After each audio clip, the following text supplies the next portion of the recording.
초보 투자자들 같은 경우에는 어떻게 종목을 선정해야 하는지, 네. 예, 그리고 어떻게 매수해야 하는지, 네. 예, 그걸 이제 조금 쉽게 좀 네. 설명 좀 부탁드릴게요. 책에 없는 내용이긴 한데요. 제가 이제 매매할 때 이제 꿀팁이라고 한다면 대부분 일단은 아무 생각이 없이 그냥 좋다더라 해서 내 지인들이 추천을 해서 뭐 TV에서 봐서 뭐 신문기사에서 봐서 해서 그냥 종목 하나에 딱 찍고서 그냥 기다리시거나 하시는 분들이 정말 많으시더라고요. 예, 그렇게 하시면 절대 안 되고요. 내가 펀드 매니저가 됐다라고 해서 생각을 하고 매매하시는 게 좋을 것 같아요. 그러니까 투자도 저는 경험이라고 생각을 하거든요.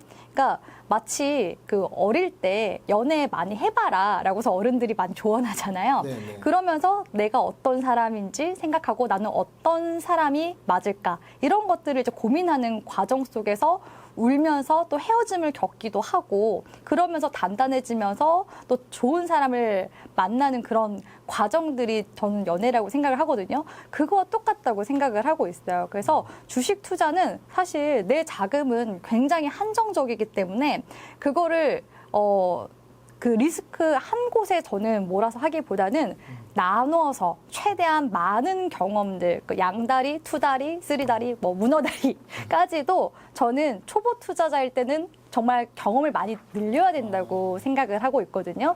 그게 장이 좋을 때는 다들 뭐 아무 종목 사고 뭐 빨갛게 이제 수익 나면은 바로 팔고 하세요. 근데 장이 안 좋을 때는 그냥 방치해버리시는 경우들 많거든요. 그러다가 진짜 나중에 물타기에서 더 큰 손해를 보시는 그런 경우들도 많고 저는 오히려 그래서 장이 안 좋을 때 더 많은 경험을 해야 된다고 오히려 그렇게 생각을 하고 있어요. 주식 투자를 이제 하다 보면은 대부분 올라가는 것만 생각을 하고 떨어지는 거에 대한 생각을 전혀 안 하시는 경우들이 많거든요. 근데 장이 떨어질 때 경험을 하잖아요. 그러면은 내가 어떤 종목들을 들어가야 되는지 거기서 이제 약간 변별력이 생긴다고 해야 될까요? 그러니까 장이 안 좋을 때 오히려 그 종목이 적자 기업이거나 이런 기업들일수록 유상증자를 한다거나 전환사채를 발행한다거나 했을 때 갑자기 급락하는 경우들이 발생을 할 수가 있어요. 근데 꼭 이런 기업들이 장 좋을 때는 유상증자나 전환사채 발행을 안 하거든요.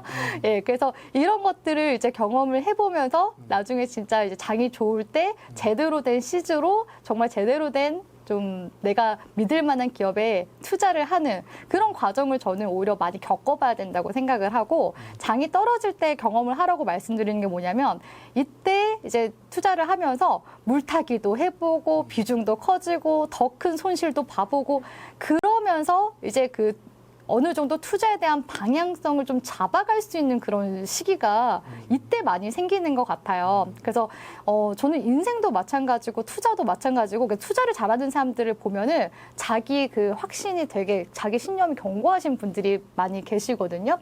그래서 이런 것들이 일단은 안 돼 있는 상태에서 그냥 좋다 이런 거를 오히려 저는 더 많이 경계를 해야 된다고 생각을 하고 있습니다. 제가 일례로 최근에 그 2030들이 이제 많이 한다는 그런 경제 스터디를 제가 그러니까 자맹 아닌 자맹을 나간 적이 있거든요. 근데 그 친구들 이야기들을 이제 가만 들어다 보니까 최근에 이제 $1 환율도 지금 원화 가치가 많이 떨어지고 있잖아요. 그러니까 지금 무조건 달러 투자를 해야 된다. 달러 뭐 2,000원까지 간다고 한다. 그리고 이제 금도 지금 이미 과거에 비해서 지금 뭐 거의 2~3배 이상 올라가 있는 그런 상황인데도 안전자산에 투자해야 된다. 지금은 모든 전체 자산구니까 우리나라 부동산 빼고 거진 지금 다 올라가고 있는 그런 시장이에요. 그럴 때일수록 오히려 왜 지금 이런 현상이 발생할까라고서 의문점을 가져야 되는데 거기에 이제 뇌동을 해서 미국 주식 좋다더라 하면서 계속 이제 뇌동하면서 따라가는 식의 매매를 하시는 경우들이 많거든요. 그렇게 해서 투자에 실패하고 나서 거들떠도 안 봐. 나는 투자가 안 맞아 하고서 그냥 투자를 안 해버리시게 되는 경우들도 굉장히 많이 봤어요. 그래서 실패를 두려워하지 말고, 그러니까 잃을 거면 차라리 끝까지 그냥 간다라고 생각을 하고서 임해야 되지 않나라는 생각이 들고, 그게 너무 무섭다. 하지만 나는 그래도 어느 정도 그 시장 평균 수익률 이상의 수익을 좀 그래도 가져가고 싶어 하시는 분들은 요즘에는 또 ETF가 대안으로 많이 부상이 되고 있는 그런 상황이기도 하거든요. ETF도 물론 지금 올라가는 시기이긴 하지만 떨어질 때 적립식으로 이렇게 또 사모을 수가 있어요. 그러면 평당 가격 자체가 떨어질 때 이렇게 사게 되면은 반등을 주니까 어차피 가격이 맞춰진단 말이에요. 그리고 어차피 중장기적으로 가져가기 때문에 그렇게 이제 ETF 투자를 하는 것도 저는 방법이라고 생각을 하고 있습니다. 그래서 분할 매수도 저는 정말 중요하다고 생각을 하는데 이 분할 매수에 대한 그런 개념이 없으신 투자자분들도 정말 많이 봤거든요. 그냥 매수 버튼 누르고 이제 끝이다라고 생각하시는 경우들이 많은데 분할 매수와 물타기는 엄연하게 다른 개념이라고 보시는 게 좋아요. 그러니까 물타기는 내가 예상치 못하게 종목이 떨어져서 피치 못하게 비중을 더 투입해서라도 평단을 낮추는 행위가 물타기라고 보시면 되고요. 분할 매수 같은 경우에는 예를 들어서 내가 삼성전자를 최대 20% 비중으로 매수를 할 거야 라고 해서 이제 계획을 세운 다음에 5%, 5%, 5% 이런 식으로 최대 비중 20%를 채워서 매매를 하는 게 분할 매수거든요. 그래서 오히려 그 지렛대 원리 앞서 말씀드렸다시피 떨어지는 구간에서 분할 매수 계획을 세웠으니까는 요 구간까지 내려가면은 분할 매수를 할 거야. 그러면 매수를 해서 만약에 빠르게 반등 나오잖아요. 그럼 거기서 오히려 더 빠른 수익이 나왔으니까 수익을 챙겨가는 방법도 있고, 그럼 불타기는 언제 하냐 하실 수 있는데, 불타기는 수익 구간이 꽤 어느 정도 확보가 된 다음, 적어도 저는 15%에서 30% 정도 수익이 확보가 된 다음에 추가 매수를 그러니까 불타기로 하시라는 말씀 드리거든요. 그러면은 종목이 올라가다 떨어지잖아요. 그럼 본전권에서 빠르게 비중을 축소하거나 나올 수 있는 기회를 준단 말이에요. 그러면은 잃을 가능성이 적어집니다. 그렇기 때문에 이런 부분들을 우리 시청자분들이 사실 계속 경험을 해야지, 아, 이게 이런 이야기구나. 아, 처음부터 그럼 계획을 세우고 들어갈 걸 하면서 계속 본인만의 노하우를 터득을 해나갈 수가 있기 때문에 사실 저는 그런 부분에 대해서는 그냥 안내, 가이드 차원에서 다 책의 내용들을 넣어드리긴 했지만 기본적으로 본인이 계속해서 실전형으로 연습을 해나가셔야 된다. 이 투자는 저는 훈련이라고 생각을 하고 있거든요. 그러니까 요즘에 연애 프로그램 많은데 모태솔로 나오는 그런 연애 프로그램 보면은 시청자들이 답답하다 하잖아요. 네. 그런 것처럼 모태솔로일 때는 아무래도 어설플 수밖에 없습니다. 하지만 계속 투자는 경험을 늘리면은 이게 훈련이 돼요. 훈련이 되고 사이클도 보이기 시작합니다. 그래서 적어도 제가 주변에서 투자를 좀 잘하시는 분들을 보면은 주식에 대해서 내지는 세계 경제에 대해서 일단 매일매일 관심은 가져야 되고요. 최소 못해도 한 3년에서 5년쯤 됐을 때부터 유의미한 수익률이 나오기 시작하더라고요. 그래서 그 전에 사실 나오는 수익에 대해서는 이게 정말 내 진짜 실력이다라고서 절대 과신하면 안 된다라는 그런 조언도 같이 좀 드리고 싶습니다. 저 같은 경우에도 네. 손해가 났을 때 손절을 잘 못하겠더라고요. 네. 초보자분들 특징인 것 같은데 네. 손절을 하는 어떤 좀 팁 같은 게 있을까요? 손절 진짜 어려워요. 그래서 그 매수는 기술, 아까 말씀드린 분할 매수 하면 된다. 불타기도 기술적으로 수익 구간 나왔을 때 하면 되잖아요. 네. 근데 매도는요 항상 아쉬워요. 네, 내가 그리고 팔고 나서 더 많이 올라갈 경우에 사람들이 그렇죠. 스트레스를 더 많이 받는다고 맞아요. 하거든요. 그리고 손실 구간이 이제 조금 남았을 때 좀 기다리면 올라오지 않을까? 라는 생각에 잘 자르지 못해서 그 앞서 말씀하셨다시피 막 마이너스 80%까지 가는 네. 그런 경우들도 있거든요. 그럴 때는 사실 처음부터 종목 선정이 저는 되게 중요하다고 생각을 하고 있어요. 그러니까 예를 들어서 이거는 그래서 제가 경험이 중요하다고 말씀드리는 건데 사이클을 타는 업종 같은 경우는 추세가 유지가 되고 있잖아요. 그러면은 추세적으로 기술적인 분석을 하시면서 가셔야 됩니다. 왜냐하면 나는 사이클 이제 중후반부에 타기 시작한 거잖아요. 그런 분들을 위해서 사실 기술적 분석은 매우 중요하다고 생각이 들고 물론 또 기술적인 분석보다도 중요한 게 업황 사이클이긴 한데 적어도 지금 이 업황 사이클을 타고 있을 때도 누구도 그 끝을 알 수가 없거든요. 그렇기 때문에 추세적으로 이탈했을 때 빠르게 나오려면 가장 좋은 매매는 추세 속에서 매매를 할 땐 눌림목 매매가 좋습니다. 우리가 눌림목에서 매매를 하는 이유가 눌림목에서 빠른 대응을 하기 위해서거든요. 낮은 가격에서 사려고 하는 이유도 있겠죠. 그러니까 눌림목에서 만약 주가가 떨어져요. 그러면 추세 이탈로 가는 거니까 빨리 끊을 수가 있겠죠. 근데 올라가고 있는 와중에 탔다 했을 때는 눌림목을 줄 수가 있는데 그 구간까지는 손실이 발생할 수가 있어요. 그래서 애초에 추세 매매를 할 때는 눌림목 매매를 위주로 해서 빠르게 추세 이탈 시 손절로 대응하는 게 중요한데 이 또한 투자자분들은 잘 그게 가늠이 안 되시기 때문에 그래서 투자 경험을 이제 쌓으시라고 이제 말씀을 드리는 거고요. 처음부터 낙폭주들 있죠. 횡보가 좀 장기간 이어나가는 종목. 근데 이런 종목들은 저는 좋다고 생각을 하는데 대부분의 투자자분들이 답답해 하세요. 왜냐하면 투자를 하면서 저는 인생을 살면서 가장 나를 괴롭게 하는 건 남들과의 비교라고 생각을 하고 있거든요. 그래서 자기 신념이 되게 중요한 게 주식 투자라고 생각을 하고 있습니다. 그래서 내가 투자 경험이 어느 정도 있고 나만의 투자 철학과 원칙 그리고 이제 종목을 발굴할 수 있는 그런 이제 능력이 생겼어요. 그러면은 그런 횡보 구간에서 종목 들어가잖아요. 마음이 편합니다. 예, 오히려 마음 편하게 내가 돈 생길 때마다 조금씩 더 비중을 투입을 할 수 있고 오히려 떨어지면은 더 저가에 살 수 있겠다 하면서 갈 수가 있는 거거든요. 근데 대체로 투자자분들 같은 경우에 빨리 수익을 내야 돼라는 것들. 한국 사람들은 빨리빨리를 좋아하잖아요. 근데 사실 미국인들을 주식 잘한다 하는데 미국 사람들은 그냥 묵혀둔단 말이에요. 다 장기 투자하는데 우리 한국 사람들은 어떻게든 빨리 수익 내고 싶고 또 주변에서 사촌이 땅을 사도 배가 아프다는 말이 있듯이 주변에서 주식으로 돈 벌었다더라. 미국 주식으로 돈 벌었다더라. 금 투자로 돈 벌었다더라. 이런 것들 들으면서 자꾸 이거 해볼까? 저거 해볼까? 기웃기웃 하는 거 자체가 저는 오히려 정말 이 나의 투자 그런 생애 사이클에 있어서 굉장히 안 좋은 그런 이제 투자 행태라고 생각을 하고 있고요. 그러니까 주식 투자 세계로 이제 입문하시게 되면, 그러니까 나는 인턴 사원이라고 생각을 하고서 시작을 하시는 게 좋아요. 적어도 솔직히 회사에서도 밥값 하기 시작하는 그런 직군이 적어도 뭐 과장, 적어도 이제 어느 정도 회사에 대해서 좀 많이 안다.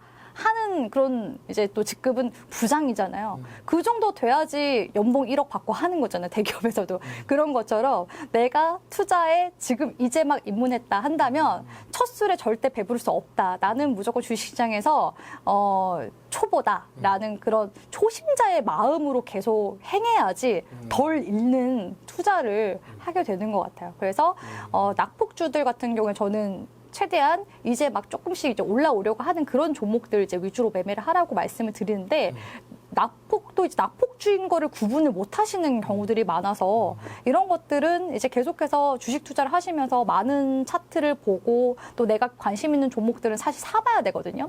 1주, 2주라도 일단은 물려야지 공부를 하게 되어 있어요. 물리고 나서 공부를 하면서 한 마이너스 80% 정도 떨어졌을 때 이게 낙폭과대주구나 하면서 그때 깨우쳐 나가는 것 같거든요. 예, 그렇기 때문에 투자는 어쩔 수 없이 공부가 필요합니다. 인생 공부도 이제 돈 잃고 나면 인생 공부했다 하잖아요. 그런 인생 공부의 과정이 저는 투자라고 생각을 하고 있어요. 그럼 어쨌든 개개인마다 본인이 주식 공부를 하면서 자기만의 투자 원칙을 만들어낼 텐데 네. 대표님은 어떤 원칙이 있으신가요? 저는 일단 기본적으로 남들이 관심 없어하는 종목들 그런 종목들 좋아하고요. 그러니까 내가 컨트롤을 할 수 있는 영역의 그런 종목군들을 선호하는 것 같아요. 그러니까 예를 들어서 정책주, 그러니까 대선주 이런 경우에도 대부분의 사람들이 고점에서 물리기 때문에 대선주는 위험하다 이렇게 얘기하시는 분들이 계시거든요. 근데 오히려 저는 대선주가 편한 게 이게 2, 3년 사이클 주기로 적어도 5년 사이클 주기로 몇 배 이상 올라가는 경우들이 많잖아요. 그렇기 때문에 종목에 이제 만약에 중간에 좀 물리더라도 떨어지면은 물 탈 수 있고 그리고 다시 이제 종목이 올라가면 지방선거도 있고 막 이런 총선도 있고 많잖아요. 그 선거철마다 매번 움직이는 종목군들이 몇 개 있어요. 그러니까 그런 종목들을 공략을 하면은 좀 더 이제 안정적으로 최소한 50%에서 100% 정도는 예, 수익을 내고 나올 수가 있기 때문에 그러니까 저는 이제는 종목을 들어갈 때 50% 이하로는 종목을 매도를 안 합니다. 50% 이상의 예, 수익을 항상 보고 나오고 저는 이제 8년 차 정도 됐잖아요. 네. 물론 이제 제 종목 같은 경우에는 저는 이제 50%에서 100% 사이에서 이제 매도를 하는데 이게 저도 요령이 이제 프로라서 그런가 이제 많이 생겨서 최근에는 그 저희 고객분들 수익을 500%, 600%까지 내드린 적이 있었거든요. 그러니까 제가 작년에 이데일리온 전문가 했을 때 제주 반도체라는 종목을 거의 한 6개월인가 8개월 정도 우리 시청자분들 보유하시게 했었어요. 그 종목이 횡보로 갔었던 많은 분들이 답답해하는 예, 그런 종목 중 하나였었는데 작년에 이제 AI 칩 열풍 불면서 SK 하이닉스도 올라가고 한미 반도체도 올라가고 했을 때 온디바이스 AI라고 해서 그 온디바이스 관련 종목들도 올라갔거든요. 그때 제주 반도체가 갑자기 예, 대장주로 부상되면서 올라가기 시작했는데 제가 여기 추세 보는 방법 담아놨죠. 그냥 추세를 탔습니다. 예, 추세를 그냥 계속 탔어요. 그러다가 완전 머리 꼭대기는 알 수가 없거든요. 꼭대기를 찍고 어깨로 이제 내려오는 시점에서 컷해서 예, 그 정도 이제 수익률이 나서 우리 시청자분들이 되게 좋아했던 기억이 있고 또 APR 같은 경우에도 제가 저희 고객분들 거의 한 150%가 200% 정도 수익을 들였는데 그 종목도 1년 정도 보유를 했었거든요.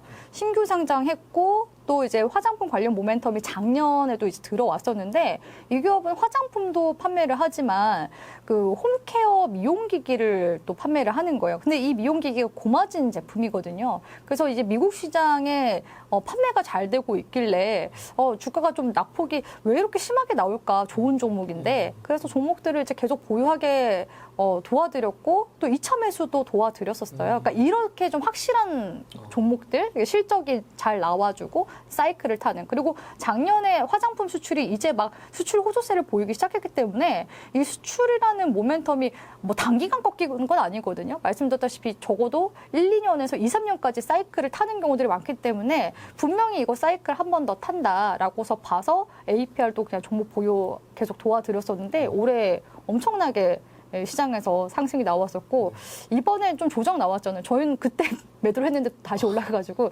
이래서 참 매도는 어렵구나. 고점에서 매도했다라고 해서 안도를 했는데 그런 부분도 있었고 한국콜마라는 종목도 거의 한 1년 정도 보유를 했었거든요. 근데 작년에는 그 OEM 관련주 중에서 코스메카 코리아랑 코스맥스만 올라가는 거예요. 근데 사실 ODM 관련 기업은 한국콜마가 1위 기업이거든요.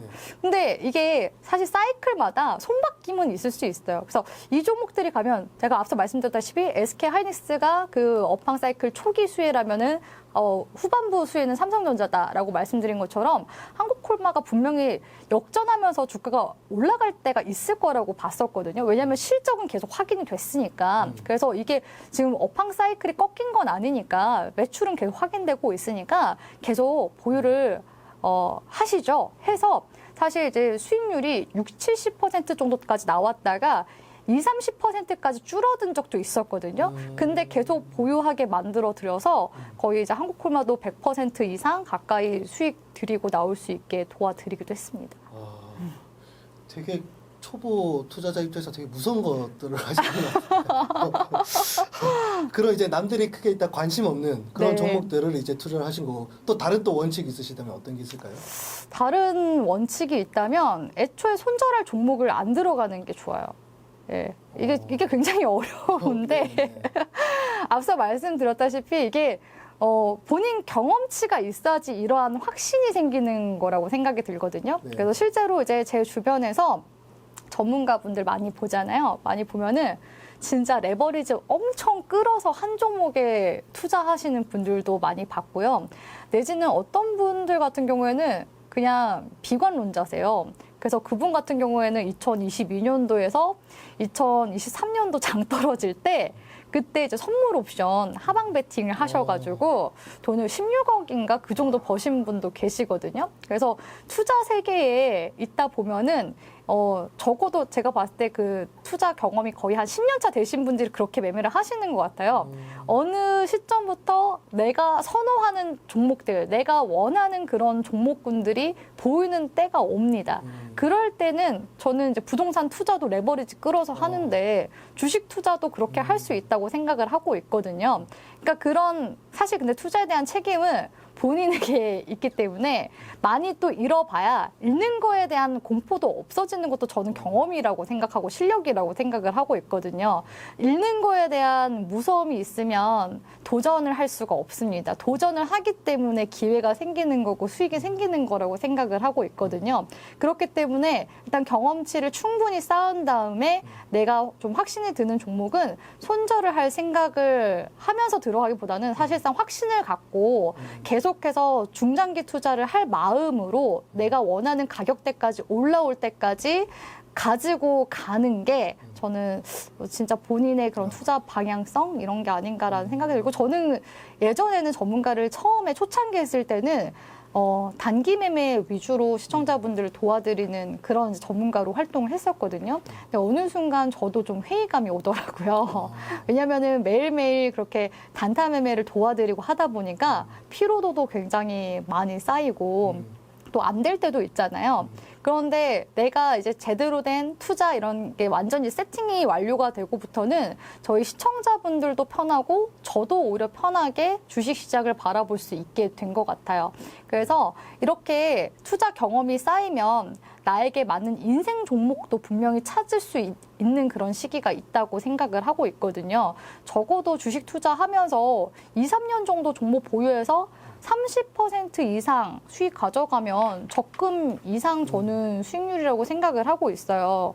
그러니까 적어도 3년 동안 보유해서 30%면 연간 10% 정도 수익률인 건데 근데 그거를 억울하다라고 생각하시는 분들이 많이 계신 것 같거든요. 그래서 종목이 마이너스일 때 그냥 버틴다 이렇게 이제 생각하지 마시고 저는 그 씨앗을 심는다고 표현하거든요. 그래서 빨갛게 되면은 어차피 그 수확을 하는 거잖아요. 그렇기 때문에 팔지 않으면 사실 지금 당장의 손실은 아닌 겁니다. 그래서 이런 마인드 컨트롤이 주식 투자에서 사실상 가장 중요한 덕목이라고 생각하고 있기 때문에 저의 가장 큰 원칙은 손절할 종목은 들어가지 말자. 예. 근데 대신에 단기 종목은 빨리 끊는 편이긴 합니다. 지금 눈여겨보시는 섹터, 종목들은 어떤 게 있어요?